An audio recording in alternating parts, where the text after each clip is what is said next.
From America to Australia and everywhere in between, we bring you inspiring, informative interviews with accomplished South Asian diaspora spanning every field and walk of life. Welcome to the Desi Buzz Talk Show with your host, Dr. Shabana Parvez. Welcome back to the show. My guest today is Del Irani. She's a US-based award-winning journalist and TV anchor. She's hosted shows on BBC World News, ABC News Australia, and NHK World Japan.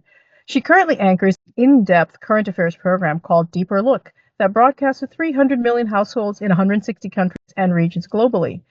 Irani was previously a business and finance anchor on ABC News' morning show, one of the most watched national breakfast shows, TV shows in Australia.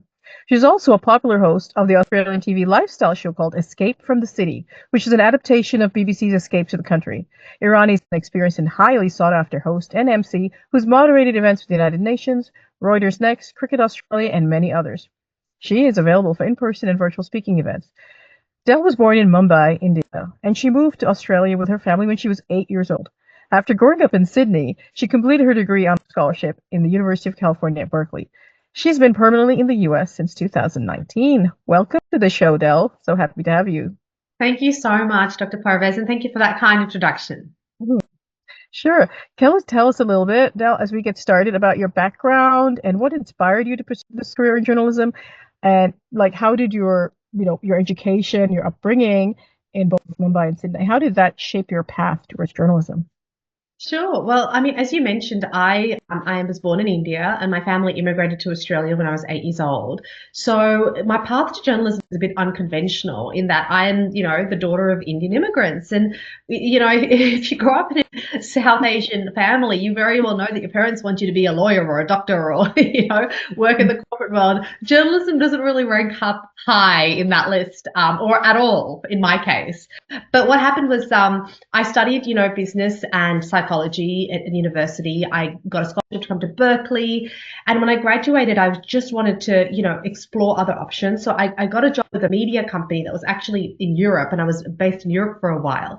And when I was doing this job, a lot of the times I would go to press conferences, and at press conferences, I would stand up and ask questions, and people would come up to me and say oh, are you a journalist? And that's kind of what sparked the kind of idea that, hey, maybe this is something I could lean into. I still had a degree in psychology and a degree in marketing to fall back on, typical, Indian family, have a backup, have something sensible. But yeah, that's how kind of I started. And I have to say, I really got my break when I returned to India. This was, I think, in 2007, end of 2007, because 2008 was the presidential election. And I got to start working as Reuters intern in an Indian newsroom, 24-hour news channel called Times Now, which now is a big deal. Back then it was a startup. And I had to start at the very bottom because they were like, nope, you are way too Australian for us. We don't like your accent. Go back. But I started from the bottom and I worked my way up, and I just nagged that editor-in-chief until he gave me a chance. And that editor-in-chief, by the way, is Arnab Goswami, who is now a very big deal in India. So we go way back. Yeah. That's great. So your career, it's been pretty incredible. So BBC, ABC, and NHK World. So in that, what would you say have been some of the most defining moments in your journey as a journalist? Definitely. I'd say the top two defining moments. One was very early on with Times Now. I was there, during the US presidential election when Barack Obama became the president of the US. That was very historic. It was a huge learning curve for me because I was doing all the international news reporting for Times Now. Because of my accent, they were like, that's where you fit. You're Indian, but you have this foreign accent. You're going to do international news. So that's where I really kind of learned. I worked with a lot of US correspondents. I was the prime anchor, and that was a big deal. But I was also there for the horrific, November attacks in Mumbai, which is basically India's 9/11. So I was there during when those gunmen were there. They took all the hotels of siege, not all the hotels, sorry, the Taj and Oberoi. Anyway, I covered that, and that was kind of really a defining moment because it was about reacting to breaking news and really stepping up, on the fact checking and as a journalist, refining your skills. But I think the other really big deal for me was BBC. I left Times Now. I was contemplating what to do. I returned to Australia thinking I was going to work in Australia. And then BBC, said, hey, there's a position that's opened up in Mumbai. Would you like to return? And I'm not going to say no. So I returned to India. I was a BBC correspondent. That I covered the trial of the lone surviving gunman of Mumbai attack. So it kind of was like a full circle moment. And that was possibly the hardest year of my career as a journalist because it was just hit the ground running. The level of excellence that's required from you when you are a BBC journalist is, gold standard. And I feel like that was the best training ground because that set me up for the later jobs that I would have. Trial by fire, you just Absolutely. hard. Trial by fire, baptism by fire. It's like bam, either you're gonna like succeed or you're gonna fail. And I very much knew at that moment this is Yeah. going either way. So, Yeah. Yeah, so right now you're doing the deeper look, and yeah. with that you reach many, like 300 million households around the world. So with that, what does it take to produce such a show with such a vast audience, diverse audience, and how do you try to ensure that your content resonates across cultures? That's a great question, Dr. Parvez, because that is such a key part of it, like finding the right guests and finding the right topics that resonate with our audience. One of the things is when I came to the US, I thought I was going to work for a US network and do domestic news. That was the ultimate goal, ultimate dream. But because of my international experience, again, I found myself kind of pivoting or being pigeonholed with an international news channel that's based in the US. So what we do is we report on US news for the international audience. Oh, And what okay. I'm always thinking about is like, how are people in Asia viewing this news? So for Mhm. example, like I may not cover domestic, US politics, but if there's US politics that's going to have a global impact. So for example, I might look at, what Trump's immigration policies might mean for people in Asia. Um, Right. what do tariffs, I mean, while they're going to have an impact on the US, what do they mean for the global economy? So it's always in that context, keeping my global audience in mind, but definitely like taking the news from the US and then positioning it to this is what it means for you if you're sitting in Japan, India, China, this is the impact that it's going to have on you. Right. Okay, that's great. So with all of these, you do mention you discuss a lot of topics from, business, finance, lifestyle, current affairs. Of all of those, have any particular stories have had an impact on you profoundly, personally, and why would you have to say? That's a really tough one. It's like choosing your favorite child, right? Like every Right, every right. story has something in it that you connect with. Mhm. Um, I mean, look, this sounds really nerdy, but if I've got to be really honest with you, my background, my beginning has always been business and finance. Like I studied business at school, so at university. So for me, like a lot of the business and economic stories, which is so nerdy, right? It would be so much more sexy to say like entertainment or Right, lifestyle. But the right. reality is like I love business, finance, and economics, and I really love the challenge of taking stories that are really boring, like Mhm. inflation or Right. interest rates, right? And Mhm. like making them interesting and getting the audience to be like, this is why you should care. Like if you have a mortgage, like and Right. you want to like, get your kids into the best schools and have the money to do that, this is what you need to do. Like I love that stuff because I think it's just people it's so hard to decipher. And I think like a lot of the times, you switch off, right? You're Mhm. like, oh, what the Yeah. hell does inflation mean? Like, who cares about the Fed raising interest rates, right? So Right. I really thrive on the idea of like taking that and getting that mom and dad who's making breakfast in the morning and getting their kids off to school to be like, oh, let's tune in, maybe this will help me save a few more money, save a Makes increase sense. my Yeah. budget or something like that, or pay off my mortgage. Really try to bring it to what's relevant to make it, yeah, to make it meaningful to them, or like break down complex topics into simple layman's terms, easy to understand, and know why they should care about it, really. Oh, absolutely, absolutely, and I think that's the thing. I think more often than not, people confuse journalists to be the experts, and I really say like, look, I'm not an expert or anything. What I'm good at is asking lots of questions, understanding something that's really complicated, and then explaining it to people. But I'm Yes. by no means the expert. I'm just good at getting the expert information and then like putting it in layman's terms. In understandable terms. Yeah. So Having said that, though, I have to say, like, one of the highlights of my career has been interviewing Bollywood celebrities. So I'm not yeah, going to lie, like, I'm not just all business right. finance. Like, I Okay. have done Yeah. some really cool stuff too, which is Yes. exciting. Yeah. So like any of those most exciting for you? Oh my Like, God, meeting Shah Rukh Khan and oh dancing God, of with him. course, right? That was definitely like that. Well, I should have said that was my highlight. The highlight, yeah, that's great. That's great because that would be, yeah, if you say, well, yeah, inflation overturned. You're like, how am I gonna, who's gonna watch this interview? This is so boring. Um, no, but I did get to interview Shah Rukh Khan. So one of the really advantages of being an Indian Australian presenter, Mhm. working in Australia for, a huge news channel like ABC News Australia, is when the Bollywood celebrities come to Australia, you have more access to them than say if I was in India, right, where you're competing. Right, right, So yeah. that's part of the reason why I got access. Mhm. I was one of the few journalists, Indian Australian journalists, that knew who Shah Rukh Khan was and what a big deal it was. And I went after that interview. I was hounding the PR reps for like months. Got full 20 minutes with him, and yeah, like I said, I got him to dance with me at the end, which was so cool. I was terrible at dancing. He was fantastic. But I also got to meet Amitabh Bachchan, Vidya Balan. Really had access to some excellent Bollywood stars that came to Australia, and that's definitely been a highlight of my career too. Excellent. So, what are some of the not so nice things? Like, what challenges have you faced as a journalist, especially as a woman of color in this, somewhat competitive industry?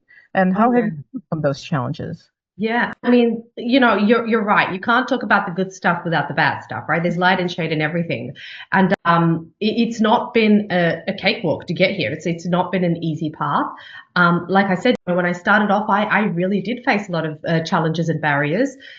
I have, like, for me, I mean, I guess ignorance is bliss. I never really thought of the fact that I'm being a woman or being a woman of color would be a barrier to me. And look, it has to a certain extent, but it's also, I mean, I would be lying if it hasn't been an advantage, Sometimes I've had to prove my worth because I'm a woman. Like, for example, when I was given an opportunity to go on ABC News Breakfast, so I did come up against criticism that, oh, she's been, because I was quite young, I was in my like early 30s. Oh, she's just there because she's a woman of color. That type of perception, which was kind of like shocking to me because I'm like, what are you talking about? I work for the BBC. I'm a business journalist.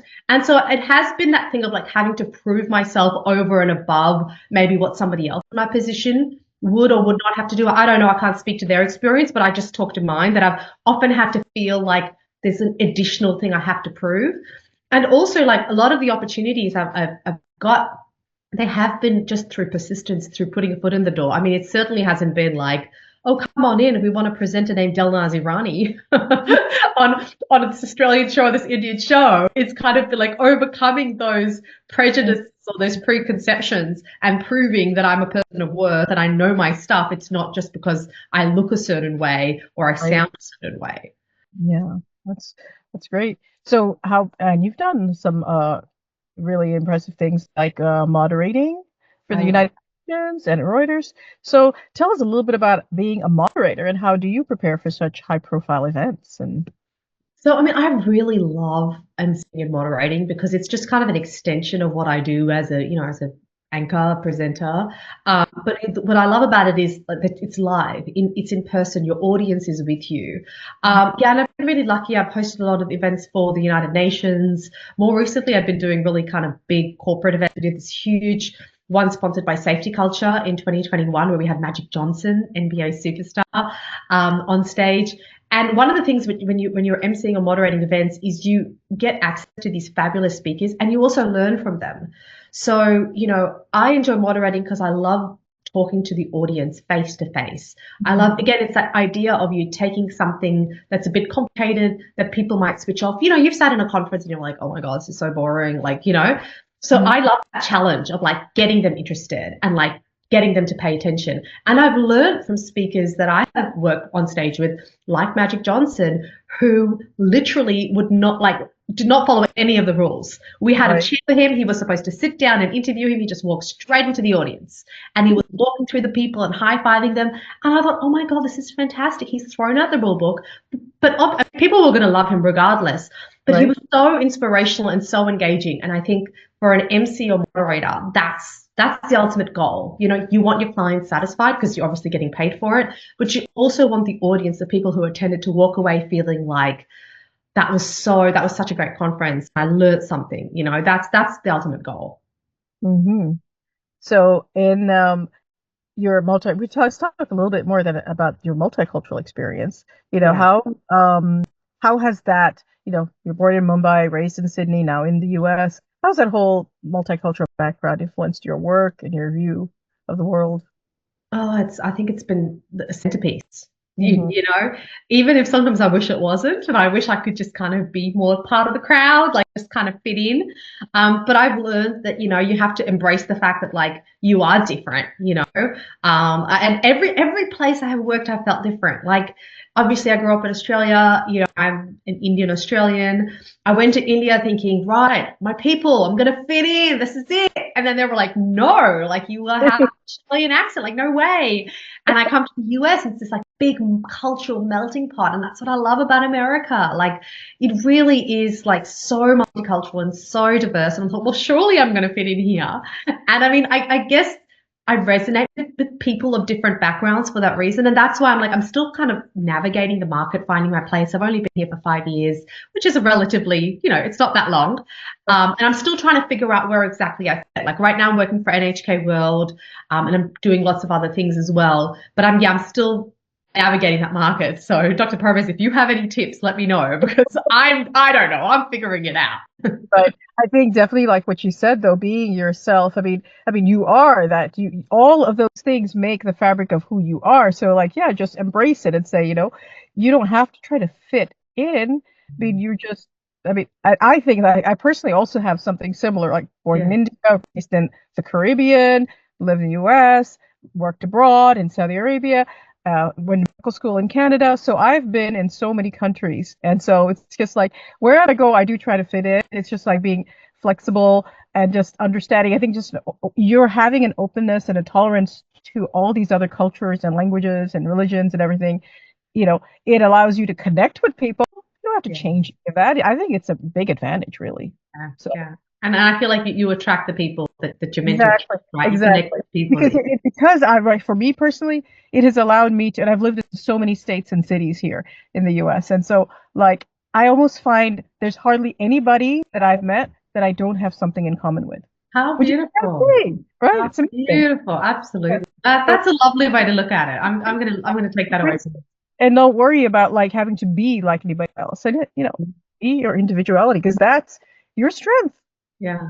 That's my advice on that. Very good. Very, very inspirational. Yeah. What do you think about media in terms of bridging cultural divides and how, because there obviously do exist cultural divides, how do you incorporate this into your reporting?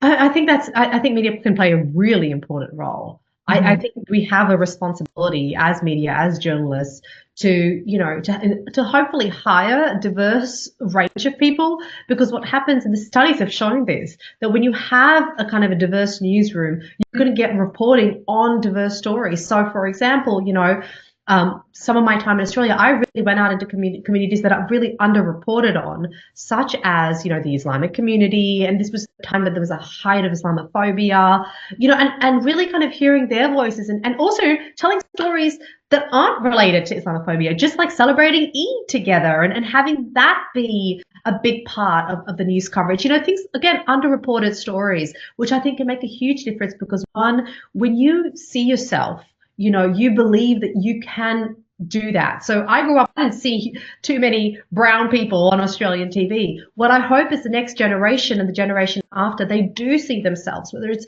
brown or white or yellow, whatever color, black, you're seeing yourself on TV, so you believe you can do it. And also for the rest of the population, like, when we did do that story on Eid, I remember so many of my colleagues in the newsroom were like, that was so cool. I had no idea this is how they celebrate. And, and the warmth of the community really came across. And just telling stories that are so kind of underreported on and letting their voices be heard I think it's a huge responsibility and very important for media to do that. Yeah, I think when you say that, I think also it reminds me of like the more yeah, it reminds us, everybody, that we're actually way more similar than different, right? 100%. Oh, Absolutely. celebrate Eid, they do this, okay, well, we celebrate Christmas, but it's the same thing. It's family, it's food, it's connections. Every culture does that. It's just, we're actually very, very similar. So it does, I think, help just kind of break down a little bit of those barriers or that either fear or, that Yeah. estrangement. Absolutely. And it's twofold, right? So it's the people within the community that feel pride in seeing themselves represented, and that Right. generation of people that, maybe have felt isolated or kind of disillusioned with media. Suddenly they're invited into the fold. But also, Right. like you said, the mainstream, they get that message of like, hey, that's like their Christmas or that's like their Easter or whatever, Yeah, exactly. And I think that's just made such a big difference. And that's really where media can play an important role in bridging that cultural divide. Right. And so you've worked in so many different countries, and then do you change your communication style or adapt in order to connect with diverse audiences, or is it Yeah, about the that's a really good question. Um, I mean, in terms of how my accent changes a lot. Like sometimes I same? feel like Mine does I have too. this weird accent. I don't even know where it's from anymore. It's not Australian, it's not Indian, it's not American. I don't know what's going on. But I mean, in terms of communication styles, I mean, I think, one of the things is there is like a universal fabric, like you said, how we communicate and connect with each other. And I think there are some stories and some communication styles that really, it doesn't matter where you're from, like the stories matter, the people matter. So Mm, to a certain extent, like I haven't really had to. And I think part of it is because I am talking to an international audience. So even mm, though I'm here, my audience is international. Now tomorrow, if I suddenly was presenting, a national show in the US and talking to an American audience, I absolutely think I would have to change, like, or modify or pivot. right. I probably have done that even subconsciously when I was in Australia, just because my audience is different. Yeah. But again, I think like what you were saying, like those stories that connect us, they are always the same. They might be different people, they might be different countries, but that sense of like we're actually a lot more similar than we realize, even if we're all from different religions or different countries. That we all love our families, we all have our people. Like those things are universal. Right. So let's talk a little bit about just some personal and just kind of Yeah. non-work questions. So if you weren't a journalist, I know you did business and psychology, so what career path do you think you would have pursued? Okay, so I was very strongly into marketing. Like I always thought I was going to be like, work in the corporate world and be marketing executive, business executive. I mean, I really loved psychology and I thought I could become a clinical psychologist. As I have matured, grown older, I think there's no way because I would just be too affected by stories. I, Everything. I could I could Right. hold that together. But definitely, I mean, I had internships. Working. One of my internships was with Sun Microsystems at that time. So I was very much going to go down that corporate route of being a marketing executive, communications officer. So something similar, just the other side. Yeah. Cool. What about a hobby or passion of yours that, might we might find surprising? I hobby or passion. I don't know if it's. I mean, I love salsa dancing.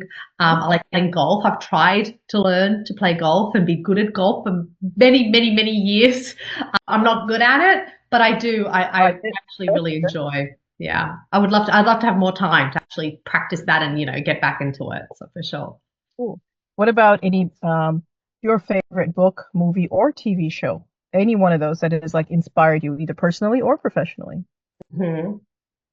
Um, I mean, Oprah Winfrey as a TV show for sure. Right. Yeah. And during my formative years, watching her again, you got to see it to be it. Mm, She was a woman of color, just broke those barriers down. I think so many millions of people, if not billions of people all over the world. So mm, without a doubt, everything about her, not just the fact that she was there, but her style, her empathy, her energy, everything, like number one.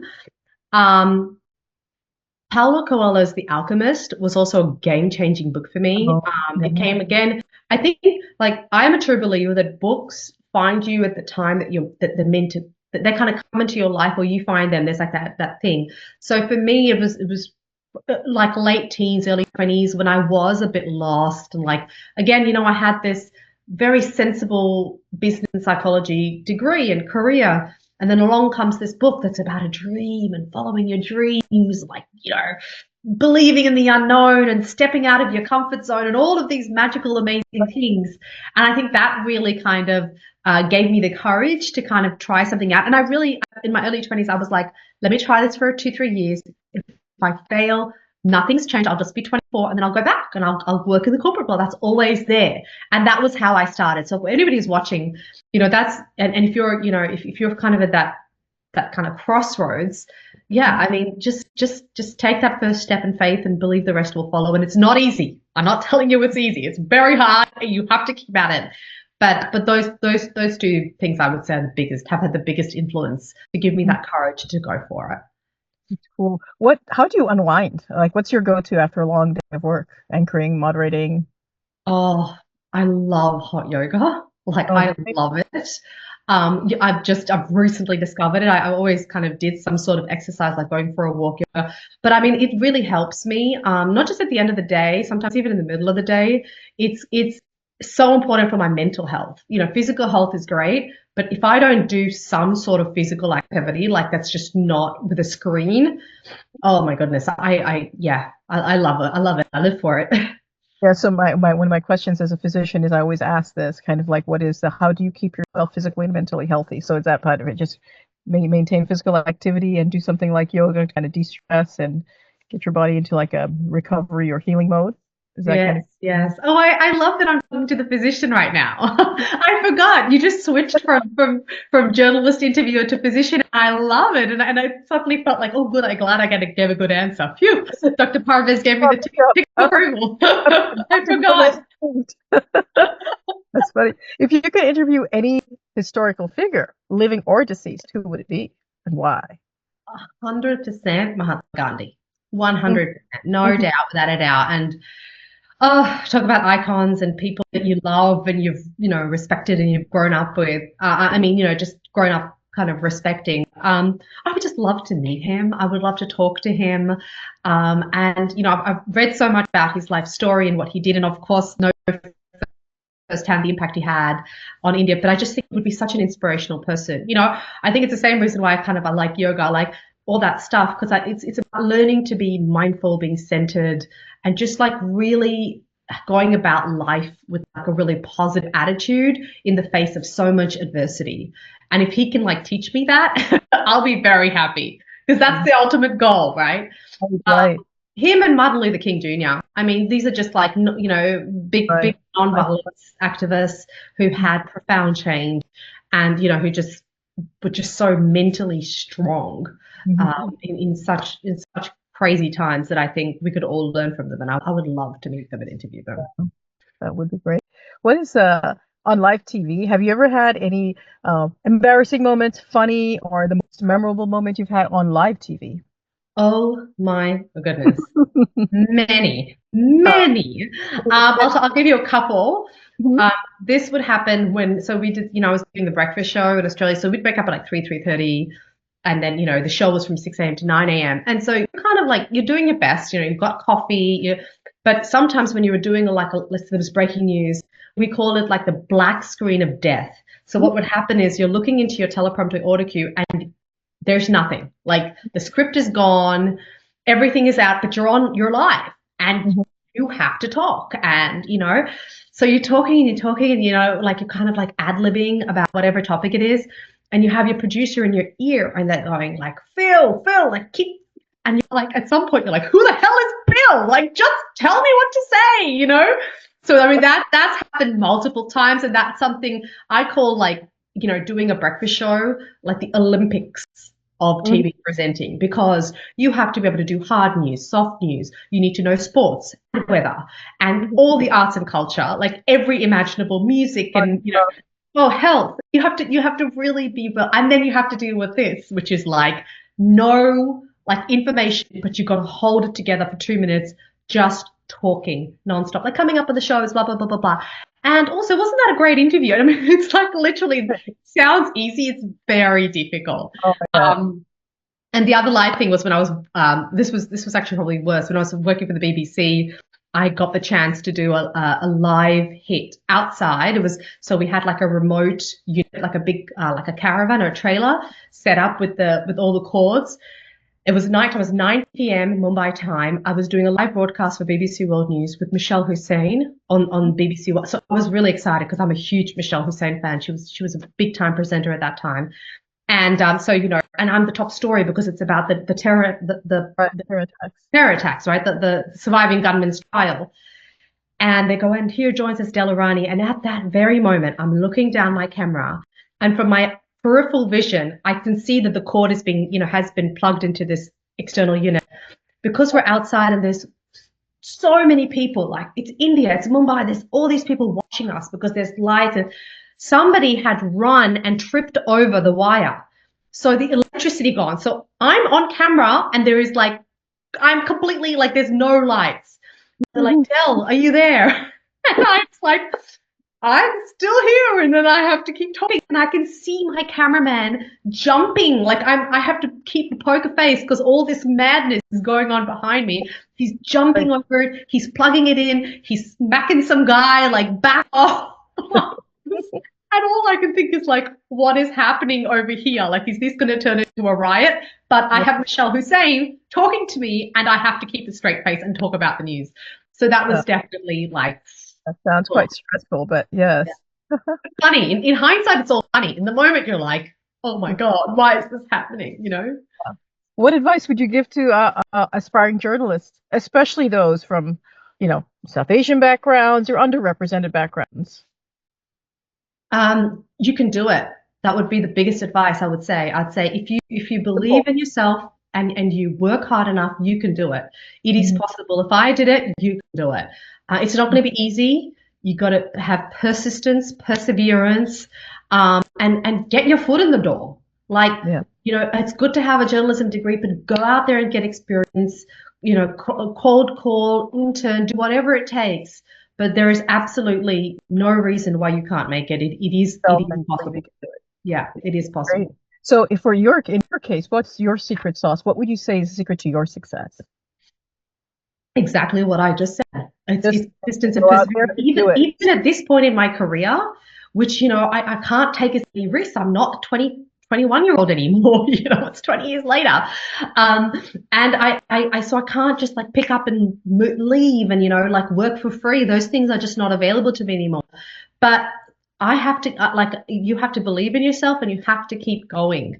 Like I said, it's even for me, every career point has its challenges. When you're 20s, no one wants to hire you because you don't have enough experience.